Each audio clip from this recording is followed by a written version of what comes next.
299 ቀን ሆኖናል። በእግዚአብሔር ጸጋ መስከረም 1 ዘፍጥረት 1 ብለን ከጀመርን እስከ ጳጉሜ 5 ራዕይ 22 ነው እየተጓዝን ያለነው። ዛሬ የምናነበው ክፍል ደግሞ የሉቃስ ወንጌልን ነው። ከምዕራፍ 1 እስከ 4 ድረስ ያለውን እናነባለን። አብረን እናንብብ። በጌታ በኢየሱስ ስም አነባለሁ። የሉቃስ ወንጌል ምዕራፍ 1 የከበርክ ቴዎፍሎስ ሆይ ከመጀመሪያ በዓይን ያዩትና የቃሉ አገልጋዮች የሆኑት እንዳስተላለፉልን በእኛ ዘንድ ስለተፈጸመው ነገር ብዙዎች ታሪክ በየተራው ለማዘጋጀት ስለሞከሩ እኔ ደግሞ ስለተማርከው ቃል እርግጡን እንድታውቅ በጥንቃቄ ሁሉን ከመጀመሪያ ተከትዬ በየተራ ልጽፍልህ መልካም ሆኖ ታየኝ። በይሁዳ ንጉሥ በሄሮድስ ዘመን ከአብያ ክፍል የሆነ ዘካርያስ የሚባል አንድ ካህን ነበረ። ሚስቱም ከአሮን ልጆች ነበረች፣ ስሟም ኤልሳቤጥ ነበረ። ሁለቱም በጌታ ትእዛዝና ሕግጋት ሁሉ ያለ ነቀፋ እየሄዱ በእግዚአብሔር ፊት ጻድቃን ነበሩ። ኤልሳቤጥም መካን ነበረችና ልጅ አልነበራቸውም። ሁለቱም በእድሜያቸው አርጅተው ነበረ። እርሱም በክፍሉ ተራ በእግዚአብሔር ፊት ሲያገለግል እንደ ካህናት ስርዓት ወደ ጌታ መቅደስ ገብቶ ለማጠን ዕጣ ደረሰበት። በዕጣንም ጊዜ ሕዝቡ ሁሉ በውጭ ቆመው ይጸልዩ ነበረ። የጌታም መልአክ በዕጣኑ መሰዊያ ቀኝ ቆሞ ታየው። ዘካርያስም ባየው ጊዜ ደነገጠ፣ ፍርሃትም ወደቀበት።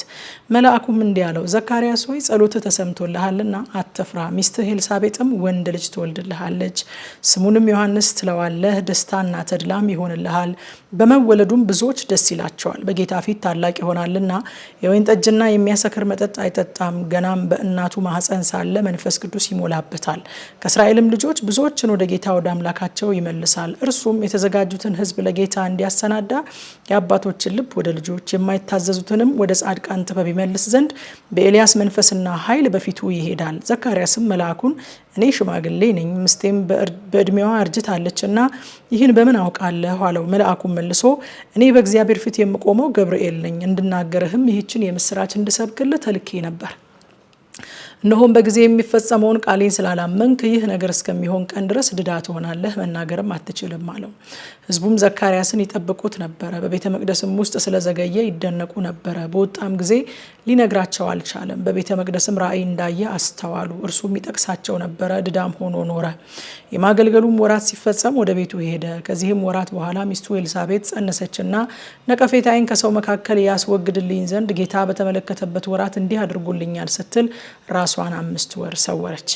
በ6ኛውም ወር መልአኩ ገብርኤል ናዝሬት ወደምትባል ወደ ገሊላ ከተማ ከዳዊት ወገን ለሆነ ዮሴፍ ለሚባል ሰው ወደ ታጨች ወደ አንዲት ድንግል ከእግዚአብሔር ዘንድ ተላከ። የድንግሊቱም ስም ማርያም ነበረ።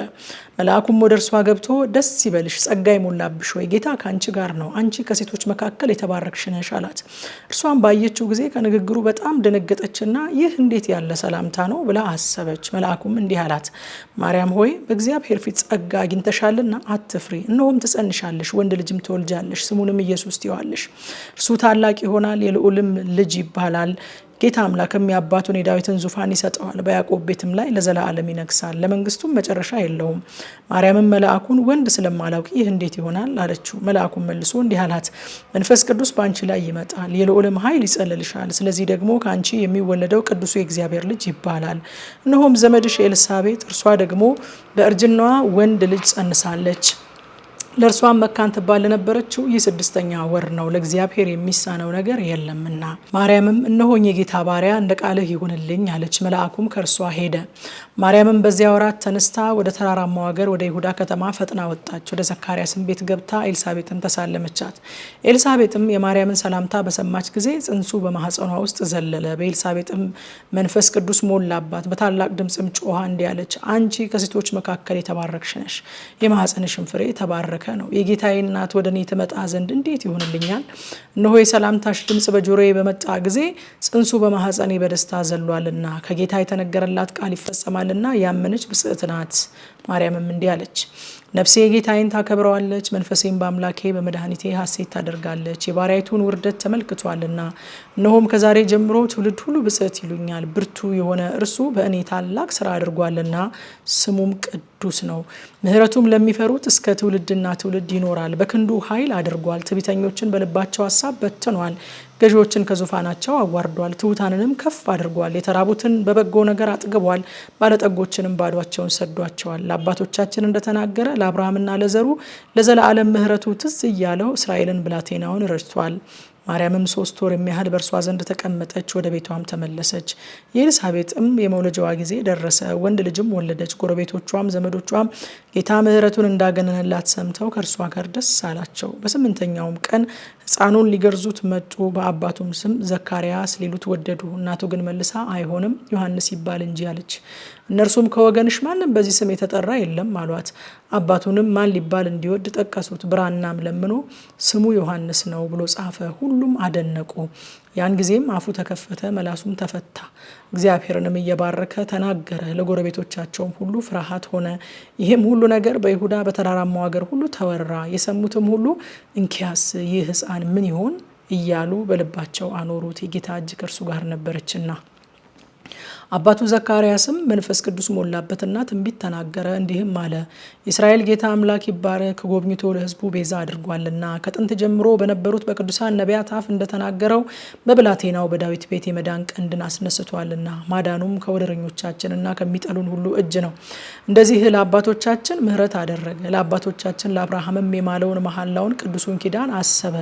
በእርሱም ከጠላቶቻችን እጅ ድነን በዘመናችን ሁሉ ያለ ፍርሃት በቅድስናና በጽድቅ በፊቱ እንድናገለግለው ሰጠን። ደግሞም አንተ ሕፃን ሆይ የልዑል ነቢይ ትባላለህ፣ መንገዱን ልትጠርቅ በጌታ ፊት ትሄዳለህና እንደዚህም የኃጢአታቸው ስርየት የሆነውን የመዳን እውቀት ለሕዝቡ ትሰጣለህ። ይህም ከላይ የመጣ ብርሃን በጎበኘበት በአምላካችን ምሕረትና ርኅራሄ ምክንያት ነው።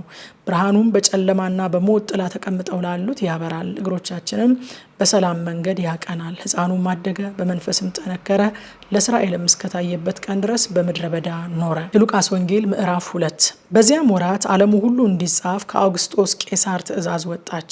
ቄሬኔዎስ በሶሪያ አገረ ገዢ በነበረ ጊዜ ይህ የመጀመሪያ ጽሕፈት ሆነ። ሁሉ እያንዳንዱ ይጻፍ ዘንድ ወደ ከተማው ሄደ። ዮሴፍም ደግሞ ከዳዊት ቤትና ወገን ስለነበረ ከገሊላ ከናዝሬት ከተማ ተነስቶ ቤተልሔም ወደምትባል ወደ ዳዊት ከተማ ወደ ይሁዳ ጸንሳ ከነበረችው ከእጮኛው ከማርያም ጋር ይጻፍ ዘንድ ወጣ። በዚያም ሳሉ የመውለጃዋ ወራት ደረሰ። የበኩር ልጇንም ወለደች። በመጠቅለያም ጠቀለለችው። በእንግዶችም ማደሪያ ስፍራ ስላልነበራቸው በግርግም አስተኛቸው። በዚያም ምድር መንጋቸውን በሌሊት ሲጠብቁ በሜዳ ያደሩ እረኞች ነበሩ። እነሆም የጌታ መልአክ ወደ እነርሱ ቀረበ፣ የጌታ ክብርም በዙሪያቸው አበራ፣ ታላቅ ፍርሃትም ፈሩ። መልአኩም እንዲህ አላቸው፣ እነሆ ለሕዝቡ ሁሉ የሚሆን ታላቅ ደስታ የምስራች እነግራችኋለሁና አትፍሩ። ዛሬ በዳዊት ከተማ መድኃኒት እርሱም ክርስቶስ ጌታ የሆነ ተወልዶላችኋልና። ይህም ምልክት ይሆንላችኋል፣ ሕፃን ተጠቅልሎ በግርግምም ተኝቶ ታገኛላችሁ። ድንገትም ብዙ የሰማይ ሰራዊት ከመልአኩ ጋር ነበሩ፣ እግዚአብሔርንም እያመሰገኑ ክብር ለእግዚአብሔር በአርያም ይሁን፣ ሰላምን በምድር ለሰውም በጎ ፈቃድ አሉ። መላእክትም ከእነርሱ ተለይተው ወደ ሰማይ በወጡ ጊዜ እረኞቹ እርስ በርሳቸው እንግዲህ እስከ ቤተልሔም ድረስ እንሂድ፣ እግዚአብሔርም የገለጠልንን ይህን የሆነውን ነገር እንይ ተባባሉ። ፈጥነውም መጡ፣ ማርያምና ዮሴፍን ሕፃኑንም በግርግም ተኝቶ አገኙ። አይተውም ስለዚህ ሕፃን የተነገረላቸውን ነገር ገለጡ። የሰሙትም ሁሉ እረኞቹ በነገሯቸው ነገር አደነቁ። ማርያም ግን ይህን ነገር ሁሉ በልቧ እያሰበች ተጠብቀው ነበረ። እረኞችም እንደተባለላቸው ስለሰሙትና ስላዩት ሁሉ እግዚአብሔርን እያመሰገኑና እያከበሩ ተመለሱ። ሊገርዙትም 8 ቀን በሞላ ጊዜ በማኅፀን ሳይገረዝ በመልአኩ እንደተባለ ስሙ ኢየሱስ ተብሎ ተጠራ። እንደ ሙሴም ሕግ የመንጻታቸው ወራት በተፈጸመ ጊዜ በጌታ ሕግ የእናቱን ማኅፀን የሚከፍት ወንድ ሁሉ ለጌታ የተቀደሰ ይባላል ተብሎ እንደተጻፈ በጌታ ፊት ሊያቆሙት በጌታም ሕግ 2 ዋሊያ ወይንም 2 የርግብ ጫጩቶች እንደተባለ መስዋዕት ሊያቀርቡ ወደ ኢየሩሳሌም ወሰዱት። እነሆም በኢየሩሳሌም ስምዖን የሚባል ሰው ነበረ። ይህም ሰው የእስራኤልን መጽናናት ይጠባበቅ ነበረ፣ ጻድቅና ትጉህም ነበረ። መንፈስ ቅዱስም በእርሱ ላይ ነበረ። በጌታም የተቀባውን ሳያይ ሞትን እንዳያይ በመንፈስ ቅዱስ ተረድቶ ነበረ። በመንፈስም ወደ መቅደስ ወጣ። ወላጆቹም እንደ ሕጉ ልማድ ያደርጉለት ዘንድ ሕፃኑን ኢየሱስን ባስገቡት ጊዜ እርሱም ደግሞ ተቀብሎ አቀፈው። እግዚአብሔርንም እየባረከ እንዲህ አለ፣ ጌታ ሆይ አሁን እንደ ቃልህ ባሪያህን በሰላም ታሰናብተዋለህ። ዓይኖቼ በሰዎች ሁሉ ፊት ያዘጋጀውን ማዳንህን አይተዋልና።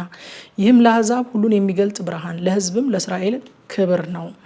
ዮሴፍና እናቱም ስለ እርሱ በተባለው ነገር ይደነቁ ነበረ። ስምዖንም ባረካቸው። እናቱን ማርያምንም እነሆ የብዙዎች ልብ ሀሳብ ይገለጥ ዘንድ ይህ በእስራኤል ላሉት ለብዙዎቹ ለመውደቃቸውና ለመነሳታቸው ለሚቃወሙትም ምልክት ተሾሟል። በአንቺም ደግሞ በነፍስሽ ሰይፍ ያልፋል አላት።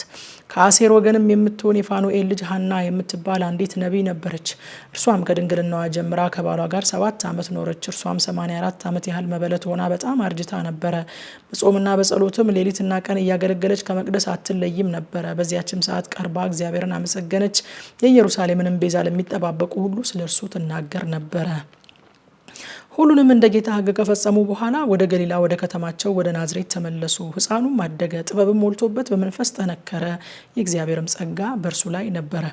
ወላጆቹም በየዓመቱ በፋሲካ በዓል ወደ ኢየሩሳሌም ይወጡ ነበረ። የ12 ዓመት ልጅ በሆነ ጊዜ እንደ በዓሉ ሥርዓት ወደ ኢየሩሳሌም ወጡ። ቀኖቹንም ከፈጸሙ በኋላ ሲመለሱ ብላቴናው ኢየሱስ በኢየሩሳሌም ቀርቶ ነበረ። ዮሴፍም እናቱም አላወቁም ነበረ። ከመንገደኞች ጋር የነበረ ስለመሰላቸው የአንድ ቀን መንገድ ሄዱ። ከዘመዶቻቸውም ከሚያውቋቸውም ዘንድ ፈለጉት። ባጡትም ጊዜ እየፈለጉት ወደ ኢየሩሳሌም ተመለሱ። ከ3 ቀንም በኋላ በመምህራን መካከል ተቀምጦ ሲሰማቸው ሲጠይቃቸውም በመቅደስ አገኙት። የሰሙትም ሁሉ በማስተዋሉና በመልሱ ተገረሙ። ባዩትም ጊዜ ተገረሙ። እናቱም ልጄ ሆይ ለምን እንዲያደረክብን? እነሆ አባትህና እኔ እየተጨነቅን ስንፈልግህ ነበር አለችው። እርሱም ስለምን ፈለጋችሁኝ? በአባቴ ቤት እሆን ዘንድ እንዲገባኝ አላወቃችሁምን? አላቸው። እነርሱም የተናገራቸውን ነገር አላስተዋሉም። ከእነርሱም ጋር ወርዶ ወደ ናዝሬት መጣ፣ ይታዘዝላቸውም ነበረ። እናቱም ይህን ነገር ሁሉ በልቧ ተጠብቀው ነበረ። ኢየሱስም ደግሞ በጥበብና በቁመት በሞገስም በእግዚአብሔርና በሰው ፊት ያድግ ነበረ። የሉቃስ ወንጌል ምዕራፍ 3።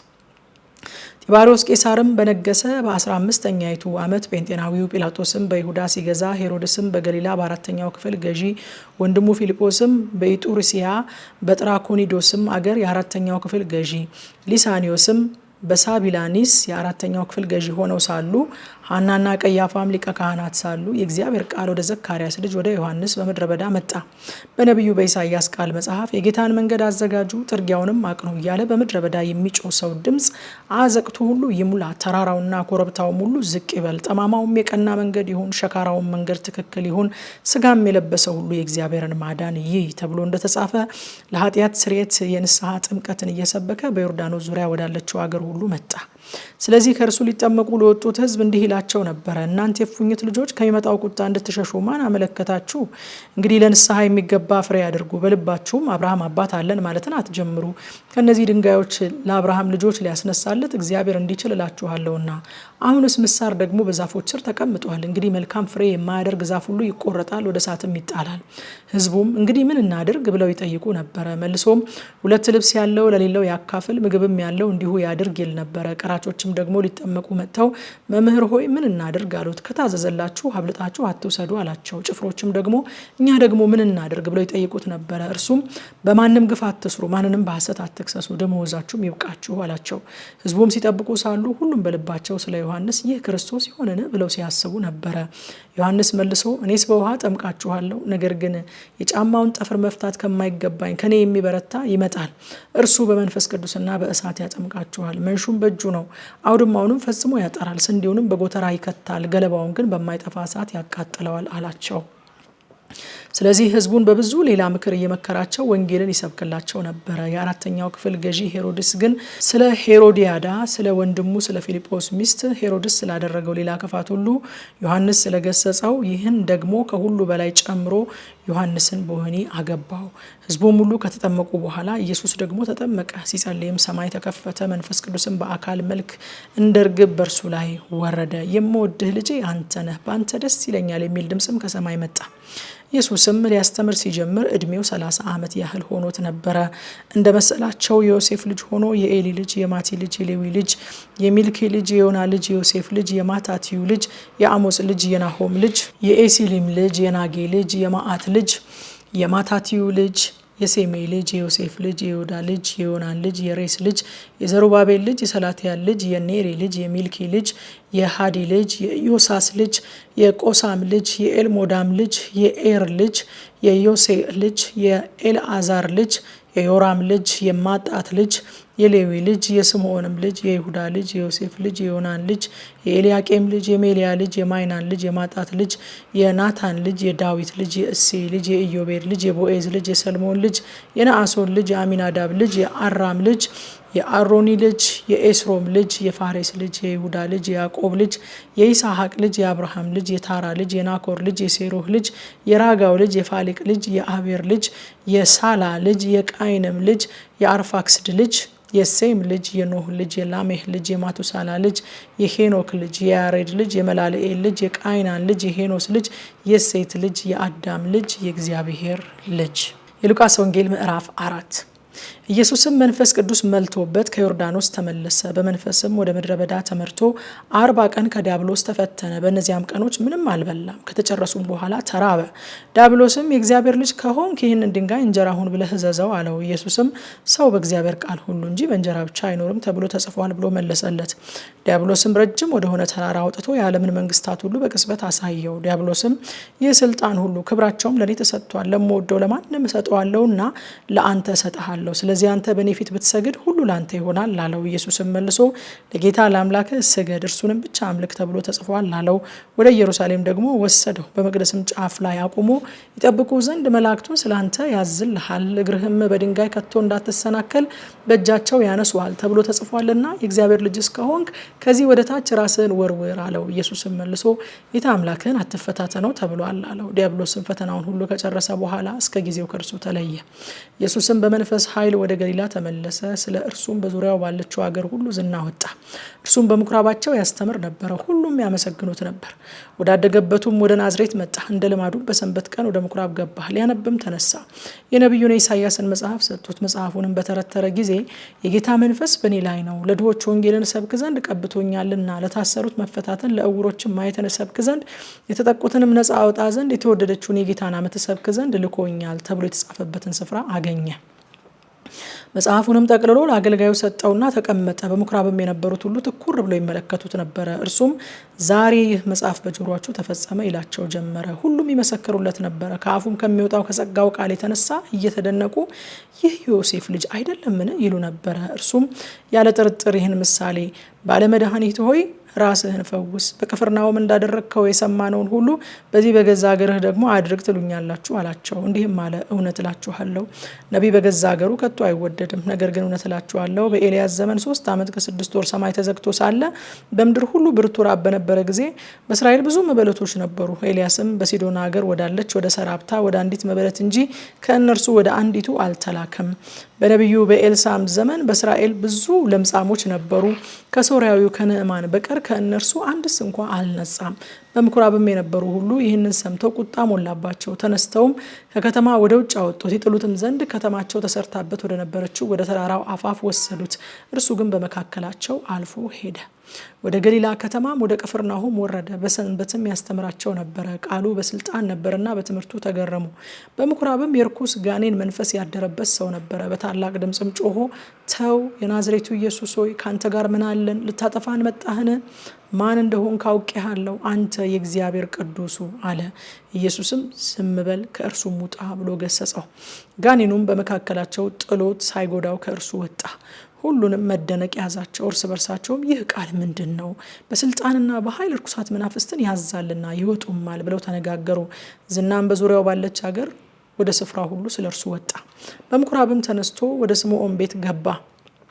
የስምዖን አማት በብርቱ ንዳድ ታማ ነበረ። ስለ እርሷም ለመኑት። ባጠገቧም ቆሞ ንዳዱን ገሰጸውና ለቀቃት። ያን ጊዜም ተነስታ አገለገለቻቸው። ፀሐይም በገባ ጊዜ በልዩ ልዩ ደዌ የተያዙ በሽተኞችን ወደ እርሱ አመጧቸው። እርሱም በእያንዳንዳቸው ላይ እጁን ጭኖ ፈወሳቸው። አጋንንትም ደግሞ አንተ ክርስቶስ የእግዚአብሔር ልጅ ነህ እያሉ እየጮሁም ከብዙዎች ይወጡ ነበረ። ገሰጻቸውም፣ ክርስቶስም እንደሆነ አውቀውት ነበርና እንዲናገሩ አልፈቀደላቸውም። በጸባም ጊዜ ወጥቶ ወደ ምድረ በዳ ሄደ። ሕዝቡም ይፈልጉት ነበረ። ወደ እርሱም መጡ። ከእነርሱም ተለይቶ እንዳይሄድ ሊከለክሉት ወደዱ። እርሱ ግን ስለዚህ ተልኬአለሁና ለሌሎቹ ከተማዎች ደግሞ የእግዚአብሔርን መንግስት ወንጌል ይሰብክ ዘንድ ይገባኛል አላቸው። በገሊላ ምኩራቦች ይሰብክ ነበረ ይላል። አሁን የተነበበው ክፍል ማታ 3 ሰዓት ሁልጊዜ እንደምናደርገው በኢትዮጵያ ሰዓት አቆጣጠር በቲክቶክ እና ቴሌግራም ገጻችን በቀጥታ ስርጭት በጥልቀት ይጠናል። ኑ አብረን እናጥና።